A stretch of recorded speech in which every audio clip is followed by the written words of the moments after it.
work. I don't think you got any music. Well, whatever then. Hello there.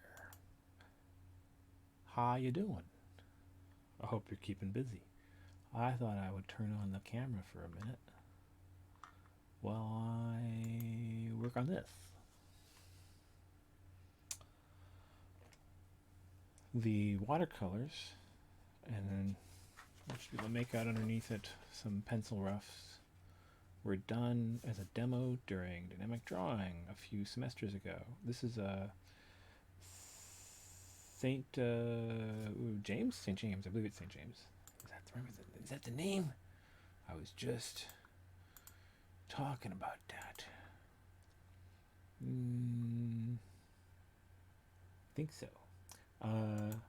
The Yeah, St. James United, and it's sort of like it's not a particularly spectacular church, but I like its kind of awkward ornateness and its sort of asymmetrical design. And I noticed that when at one point there were storefronts all across here, the church had leased off the land, and you can still see remnants of the building that was built wrapping around U-shape the block that used to be the church, his original grounds. And when I got to Montreal, you'd walk along all these storefronts, and then right here there'd be this giant arch, sort of the same shape of the building here, but projected forward up to the sidewalk edge. And that was always kind of interesting. I thought it was a weird bit of like urban decay strangeness. And there was a giant St. James neon sign, vertical, in front that had faces going either way down the street. This is on St. Catherine in Montreal. And today I work across the street at a school called Syn Studio in downtown Montreal. So this is like, I come out, arrive at work each day. There's often buskers and performers in this courtyard space, and people hanging out and taking pictures of themselves and taking pictures of the building. And when we moved to the building, so I teach dynamic drawing, I talk about shortcuts for sketching and hacks for perspective and drawing in a generally loose expressive style. And I've used this location many times in class as an example because it's familiar, it's right out front, and it has an interesting, like, attainable but complex, not quite curvilinear, but I tell them to translate it to curvilinear view. So we could potentially go down to the street and draw it. It's right there. And I encourage them if they can to do that kind of thing, to do plein air. But for our class, we have big projector screens, and so we do virtual plein air, in which I could show you. Let me see. I want to make sure I have the right windows open. There we go. Before I display my underpants, screen cap. There we go. So let me just minimize that. This is the same location from Google Street View, and so you can see it looks familiar to the drawing. It's rather similar. That's not an accident. We put it up on the screen, and I have the students draw it fairly quickly. There's a time everything in the course is done gesturally and a loose sketch quick, and then I did just really quick watercolor washes. Nothing particularly elegant. Gesture drawing like this is kind of elaborate note taking, but it's also a great exercise in which to learn to constrain and control your fine motor controls and your looser ones. So there's some small intricate stuff. It's still pretty rough and sketched in the pencil. There's a lot of long shapes that are focused on mapping the perspective created from this view of the buildings. And then in my studies of it, I noticed what I think is a clever little trick the architects did. And you might even be able to make out, I don't know if it shows on camera at all, very faintly there are some, from when I first did the rough layouts of this drawing, I used a light blue pencil, and I can see trace lines through. These are stairwells and minimalist modern facade treatments for the cut-away portions of the commercial facades that were removed. So this long strip here. You know what? I actually just looked at a copy and I got one. Let's pull that up. Yeah. Yeah.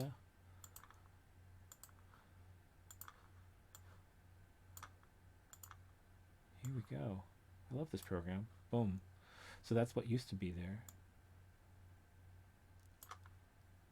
when I first arrived.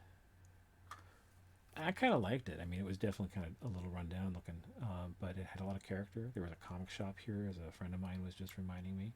Um, I think it was still there when I first moved to town. Uh, that was late '97, and I had visited Montreal before, so I was already familiar with this building. I used to come almost once a year for several years in a row before I decided to move full time. Um, so yeah. So now that's the story. I am using my platinum fine lining pen nib. I have historically not been a fan of nibs, but I like this pen.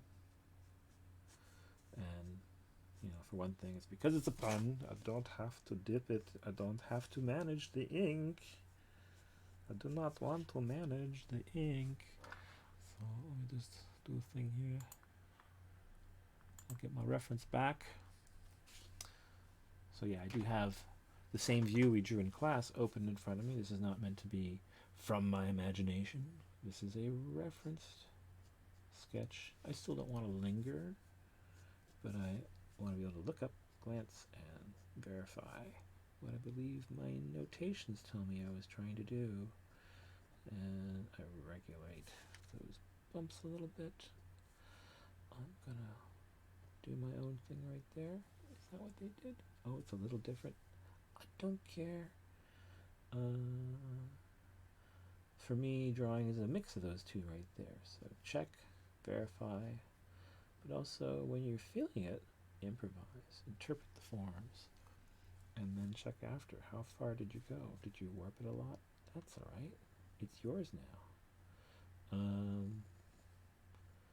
That's right. Style, in part, is how you get things wrong. Kind of.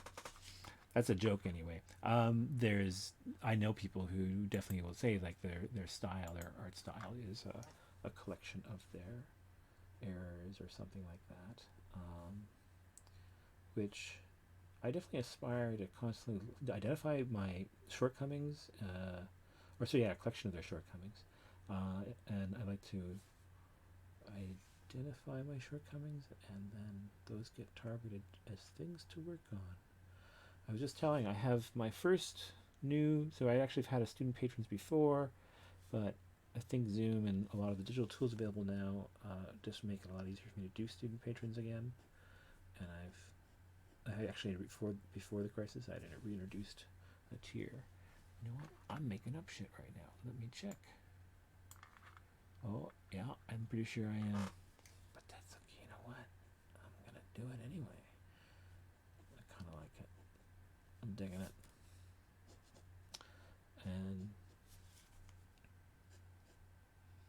this is how I treat most of my art, stuff for myself, and which I end up using. So I pretty much make art on my own agenda. I try to sell it because I make comics, and those are books.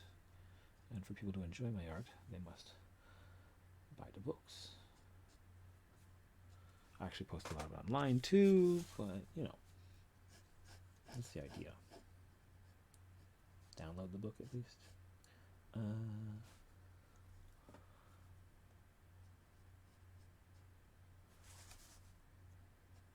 I'm just gesturally drawing in the contours in ink, and I'm following an old protocol. One of the first protocols I learned for inking. And so by protocol I mean a set of rules by which you decide what to do when and how.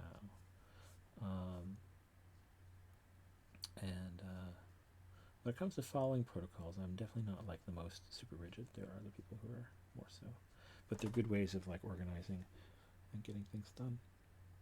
A job list, a task list. And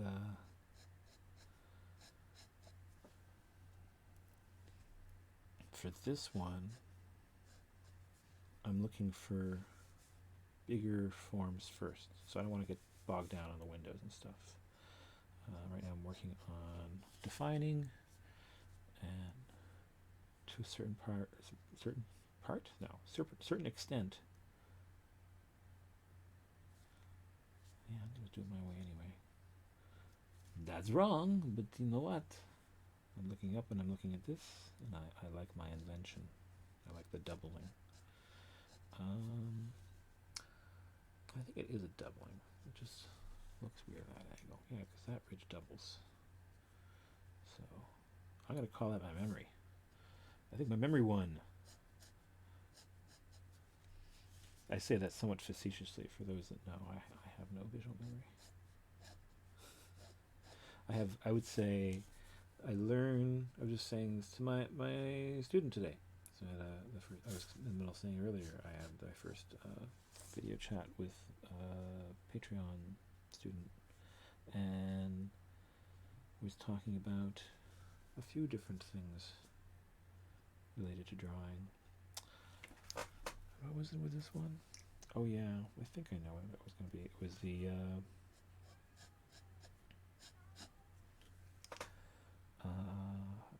organizing the hierarchy of the job. So I usually work through the larger edges, through the entire piece as much as I can. Along the way I might do some of the little detailing, but I try to focus on just moving forward. Oh, it's forward! And keeping it... yeah, there's a double there.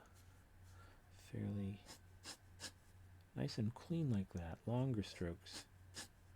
Some of these smaller ones, just because of the size of it, they have to be shorter. But I think it depends on the style you're after, but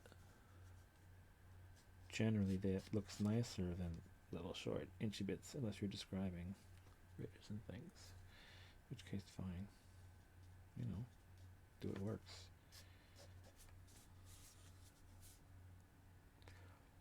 Noticing your stroke frequency is what I call it in my dynamic drawing class, and knowing that if you want sort of dynamism, I still say that badly, ironically, because I say it so much, and some degree of control, you have to learn to draw a little bit briskly, and then measure before you cut.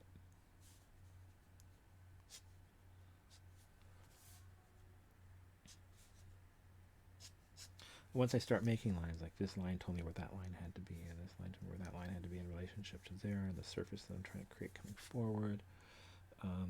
As I add them in, I'll define some of these kinds of gross structures, because this centerpiece that I haven't really sketched in pencil is important to the foot of the building. The pattern of this lower facade has got a nice 3D element to it that I want to capture.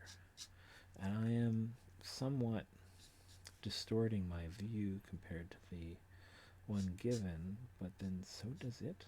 Google Street View as like virtual plein air doesn't offer a replacement to drawing actual in plein air. It just offers an alternative, and right now a useful one, I think. And you know, you can, for no cost, just zoom around the planet, and while restricted to views that have been picked up and put into one of these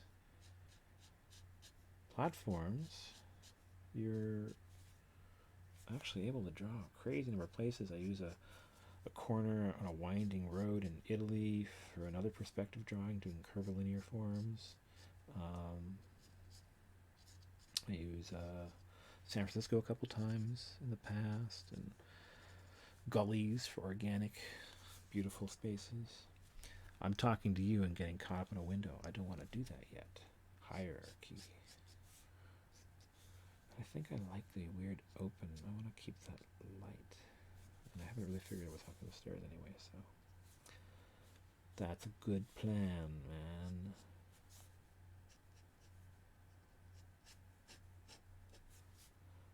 In a little bit, I'm going to go back to searching around the internet I just posted another short video on the new Sequential channel. I should, probably in the description right now, it says nothing about what I'm talking about because I didn't go and change from the last video the description of this stream. So I'll fix that later, depending on when you're seeing this. That might be important. And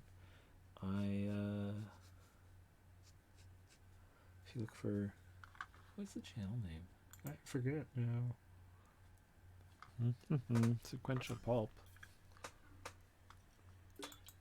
That's part of it.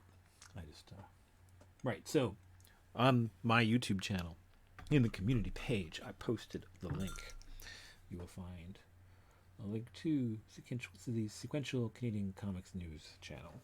And that's actually a part of a blog I've been doing for a while, since 2002. And I publish it, and I used to more actively contribute to it. These days I'm come and go. I'm busy doing my own things, but I do still maintain it and pay for the servers and do the design of the site. I like actually doing a lot of different kinds of mediums, but primarily for myself, which is challenging when you're trying to make a living, because you have to do it for other people.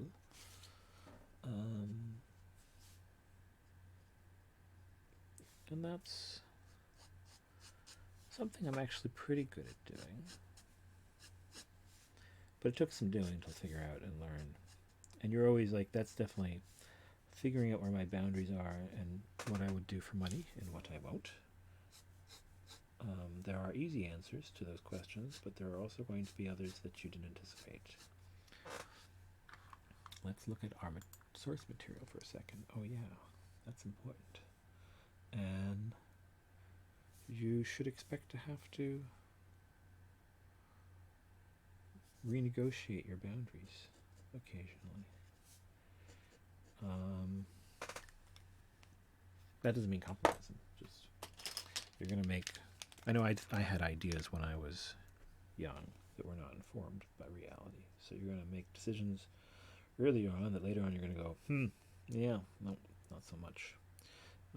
And that can be in a lot of different directions. So you just gotta be open to growth. Growing, man, is painful. That's gotta dry some longer. That's what happens when you hit it when it's still wet. The ink. This is good ink. The platinum carblack ink. But it remains somewhat watercolor-like for a little longer than any ink I find.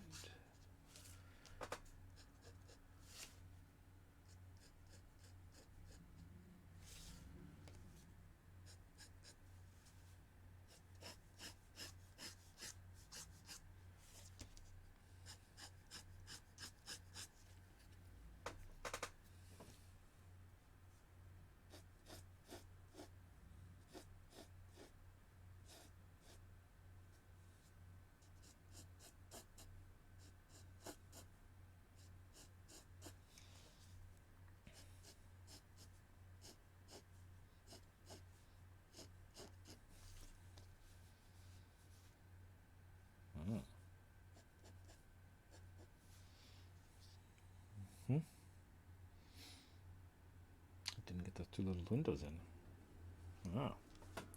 Another way in which I lie.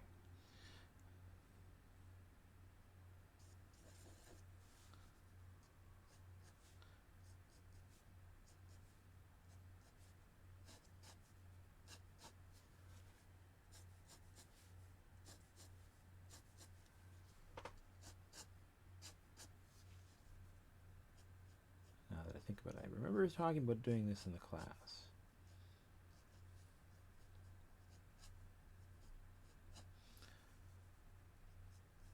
I used the occasion of noticing that I had omitted doing them to kind of show how to fudge that potentially to work temporarily for a sketch. But I think it was also when I stopped this one in class. I laughed and went, look, uh-oh. I'm missing some windows. There's supposed to be two little ones there, which I could even put two little things there, but there's supposed to be like a section that this goes in over that arch. What? I think this is actually also a little bit big. Oh, actually, that's right. I remember doing that intentionally. I was saying you could do things, change stuff you like, so I gave that a bigger window. Yep. It is coming to me. It sounds probably like I'm rationalizing. And indeed, I was. That was the point in the class. It was sort of like, feel free to take liberties and play with it a bit if you see something that you like. Because it's art. You want a photograph, take a photograph.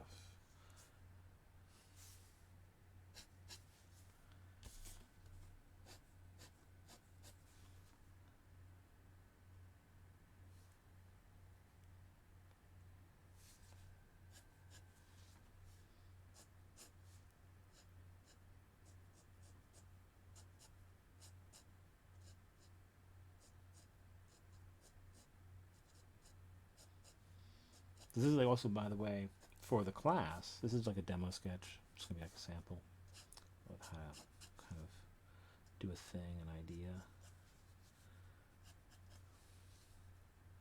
And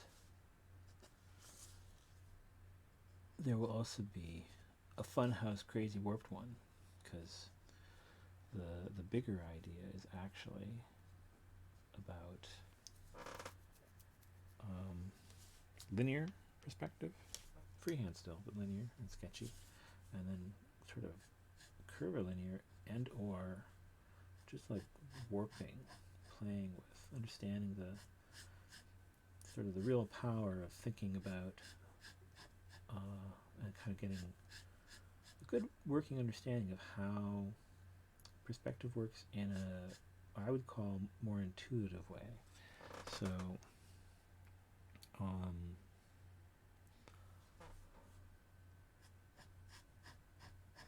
this is probably partially because I don't see things in my head, so I have to feel them out. And I do a lot of observational drawing to learn, but then sometimes, well, not even sometimes, most of the time what ends up happening is I'll do a couple sketches of a thing, and I might do it more realistically, or I might intentionally the first few times do it really distorted or warped. Either way, the goal is analysis breakdown. I've turned this into an assignment that I do in dynamic drawing called a long series study. Which is, pick a thing, or do it as a master study, pick a master, and then draw their stuff a lot for a week. And don't try to do forgery, that's not really the point. But do sketches and studies. If there's figures in it, break the figures out. Do textural studies, do analysis of the composition, little thumbnail sketches to think it out. For a drawing like this, I would usually have suggest students first do a little thumbnail plan of what they're going to do. Where is their horizon line going to be? Where is the vanishing point in this view? What are the gross structures doing? I use this location because the framing buildings do 90% of the work for my instruction, communicate the concept. And then the architects have kindly helped me out a little bit. So I'll get to that right here. In this little thumbnail, right about here and here are two staircases. There used to be the storefront here. And I mentioned the lines. So when they do the breakdown, I point out this trick. And it helps you define your building. I made the frame too short again. Curses. But you get the idea. And then having done that, it'll be better when you do it bigger.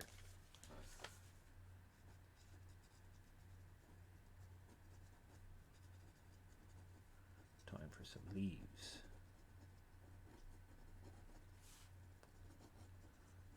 talk in my class about how they should do pattern exercises for a few different reasons to improve your control and get the kind of level of fine control versus chaos that you want. You could do it on drawings, but it's a lot slower. Getting drawings wrong, less fun. So just do patterns. I'll do blocks of things, and I formalized it in the class to doing like geometric shapes and then texture coding them, or doing little cubes, not cubes, sorry, cells, squares, and having the students fill them with patterns. Couple a day, 3 or 4 a day, warming up. Make it the first drawings you do. Don't go draw a drawing when you're so cold anyway. Let's do a few sketches. Get those juices flowing.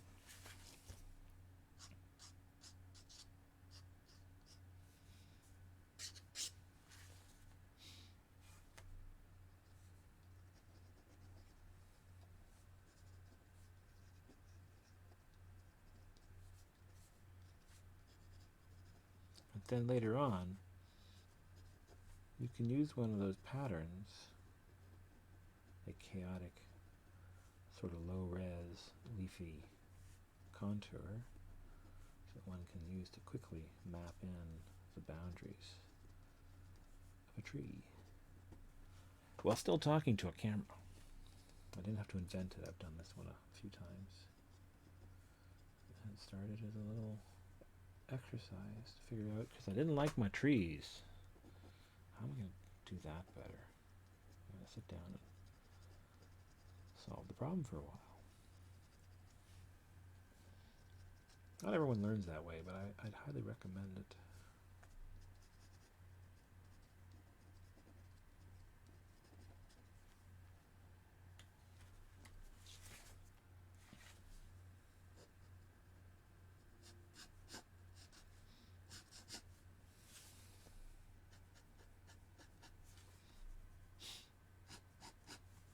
I was reminded I had this drawing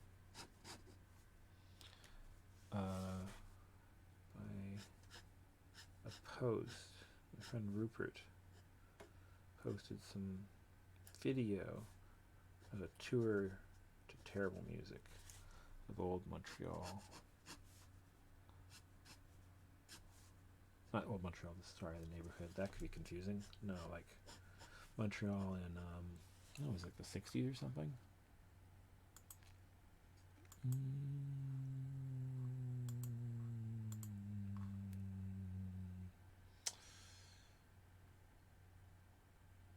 85. Now it's the 60s.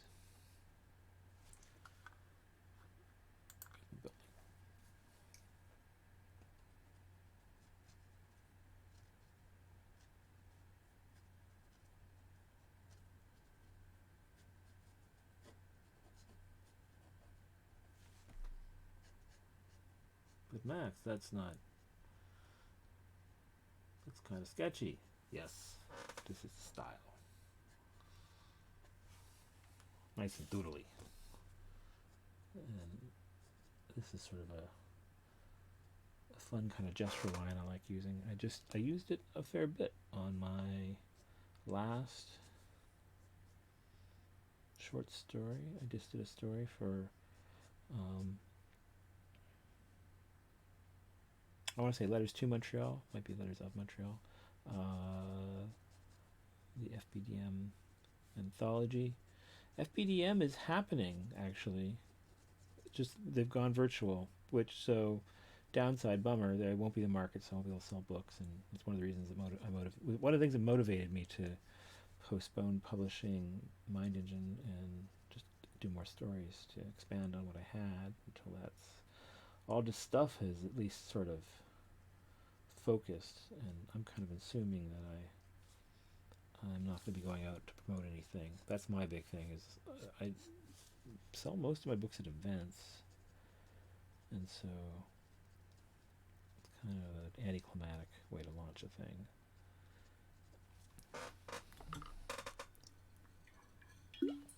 I'm just trying to do a mixture of like crazy shadows, and there's a vague hint of color patterns which we're seeing, and I'm represented by some chaotic mumbo jumbo.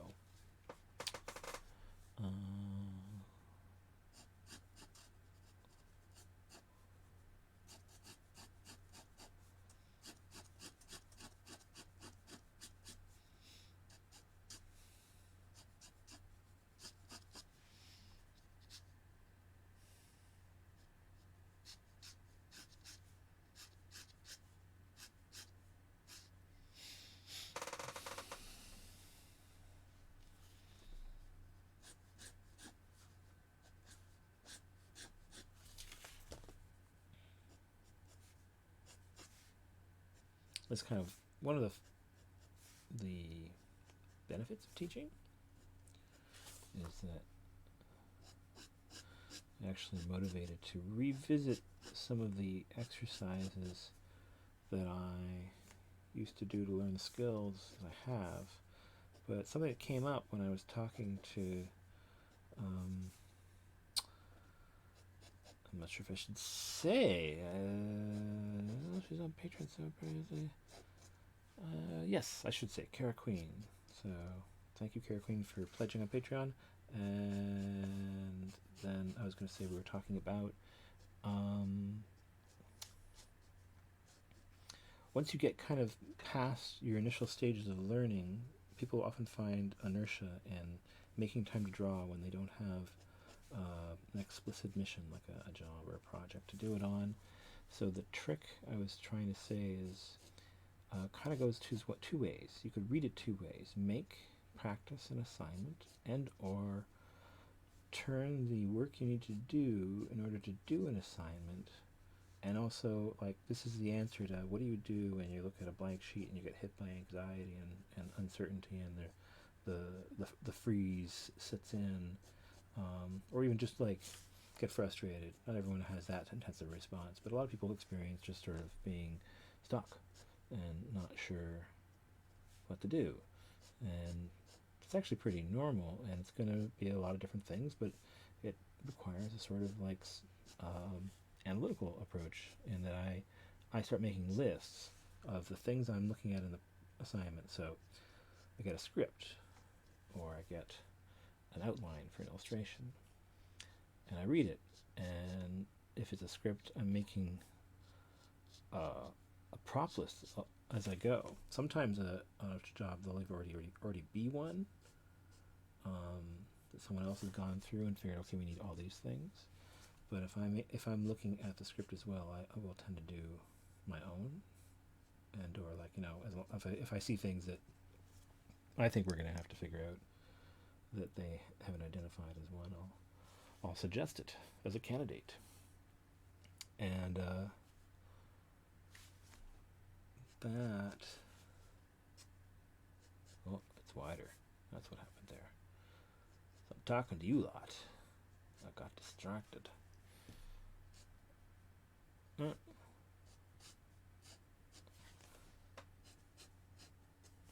So make a shot list. Not a shot list, sorry, a prop list. Similar to the idea of a shot list. So a shot list is the same thing for a camera person. But there were a bunch of people actually. For the whole crew. But for me, what it is, there will be things on that list that I can just look and go, yeah, I know what that is. I've drawn that before. I know how to draw that. And there'll be things on it that I'm like, what now? And I've never tried to draw those, and only done that one a few times. Still don't feel very good at it. Any of those kinds of responses means they get top priority for being the next things that I'm looking at, researching, sketching, referencing, studying, and learning. They become the thing that gets the deliberate, focused practice regime. Deliberate practice is a well-known concept. You're probably familiar with that, or you can look it up. Deliberate focused is the same thing. I just like to add focus because I think it's a piece of a name is great when it actually describes what a thing is. That's what that is. Deliberate practice is great, and some would say it's explicit, but focus is an important point. Some people have trouble with it. You gotta like point it out, like, oh, you really actually have to do that. Focus on it and do it very deliberately, very intentionally. And you know, you don't have to, but you want to learn those things in any kind of expedient time frame.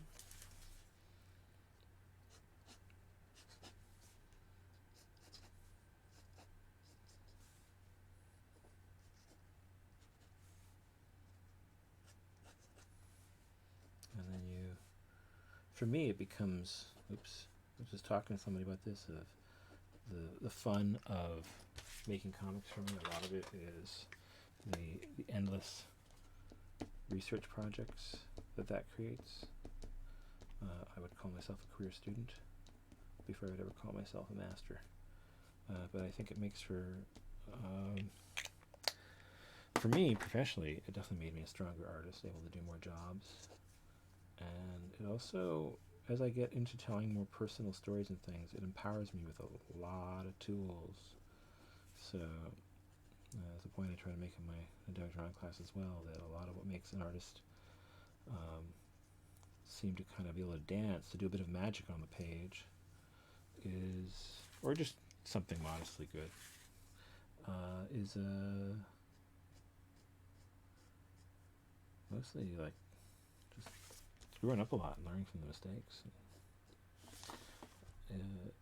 You don't see the work, so it looks a little, to some people anyway. So people start going on about, oh, you're so talented.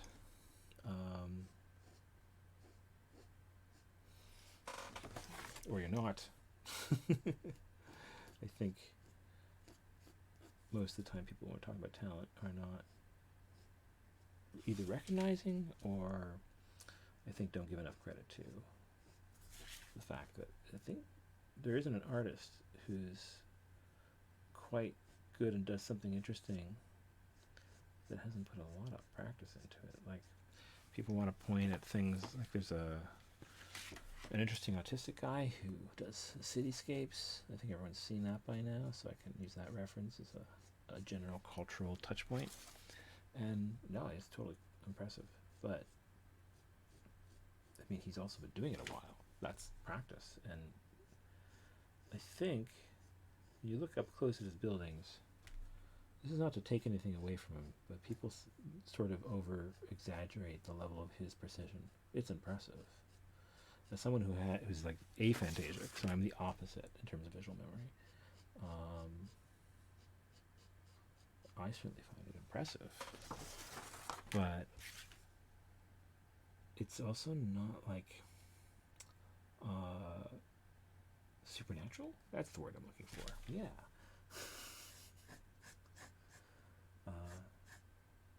Chimps looking at like a screen with a pattern that shows up, and if they touch the pattern that they just saw after it disappears, so they find the cards after they get turned back over, they can remember and really quickly light back up that pattern. Way better than us. And that's because there's a element of their brain that's just sort of specialized to not to see patterns on screens, but see and remember and rely on more on probably that kind of quick visual memory than linguistic, which gets you to like people being freaked out about the fact that some people don't have inner voices. I do not. It's the aphantasia thing, and I guess it's quiet. It's relative. I mean, I don't know what else to compare it to other than my own other experience of it being quiet. But I don't expect it to have sounds. So that's good, actually. It would be weird if it was suddenly there were sounds. Yeah, I think there's a lot of jokes amongst aphants that I don't know. I maybe like the idea of hallucinating, but it would be unsettling if it happened all the time. I think though that there's obviously some way in which the other end of the spectrum of super visualizers experience their visual world. You know, they could tell what they're seeing in their head and what they're seeing with their eyes, usually.